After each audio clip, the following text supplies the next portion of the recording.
बाहेर मस्त पाऊस येतोय. कोथिंबिरीची जुडी होती, छान निसून घेतली. भरपूर टोपात पाणी घेऊन त्याच्यामध्ये अशी धुवून घेतली आणि मग बारीक कापून घेतली. जेवढी बारीक कापता येईल तेवढी बारीक कापून घेतली.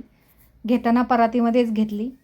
एक वाटण करण्यासाठी 4-5 हिरव्या मिरच्या ज्या कमी तिखट आहेत, 1 इंच आलं बारीक तुकडे करून घेतलं. लसूण सोललेला नव्हता पण धुवून घेतला. भरपूर सफेद तीळ घेतलेत. या कोथिंबिरीवरती अर्धे टाकले. जे वाटण आपण बनवलं ते टाकलं. ओवा टाकला. हळद टाकली पाव चमचा. भाजलेल्या जिऱ्याची पावडर टाकली अर्धा छोटा चमचा आणि 1 चमचा भरून बडीशेप टाकली. आता चवीनुसार मीठ टाकताना सफेद आणि काळे मीठ दोन्ही टाकले. एक मोठं लिंबू घेतलं, त्याचा पूर्ण रस पिळून घेतला. सगळे मसाल्याने लिंबू रस लावून घेतला कोथिंबिरीला. गुळाची पावडर टाकली 1 चमचा आणि गुळाचा खडा देखील चांगला चोळून घेतला पूर्ण या कोथिंबिरीला. आता याच्यामध्ये बेसन पीठ, तांदळाचं पीठ आणि मक्याचं पीठ जेवढे बसेल तेवढं घालून घेतलं आणि पीठ मळून घेतलं.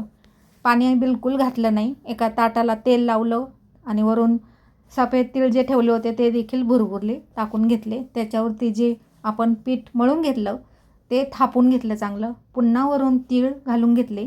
ते इकडे तिकडे जाऊ नये म्हणून असे दाबून घेतले आणि अर्धा तास मंद आचेवर एका मोठ्या टोपामध्ये अशा पद्धतीने या वड्या उकडून घेतल्या.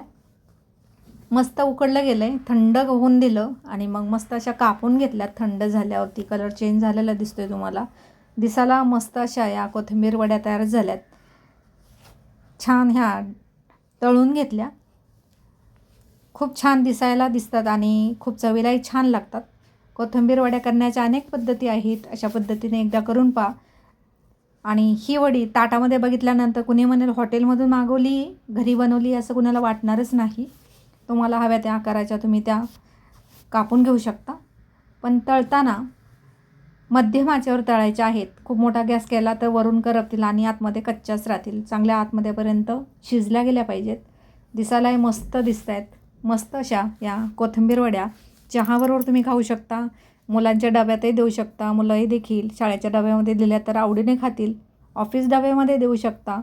ताटामध्ये दुपारच्या जेवणात, संध्याकाळच्या जेवणात एक तोंडी लावून म्हणून ठेवू शकता किंवा सुकी भाजी नसेल तरी हा पर्याय बेस्ट आहे. ज्यावेळेस छोटी मोठी भूक लागते त्यावेळेस तुम्ही या वड्या खाऊ शकता आणि या स्टोअर देखील करू शकता. त्या उकडलेल्या तशाच खाऊ शकता किंवा मग जेवढ्या हव्यात तेवढ्या त्यावेळेस डीप फ्राय करून घ्यायच्या किंवा कमी तेलामध्ये तव्यावरती देखील तळून घेऊ शकता. शॅलो फ्राय करून घेऊ शकता. फ्रीजमध्ये 8 दिवस देखील टिकवू शकतात. धन्यवाद.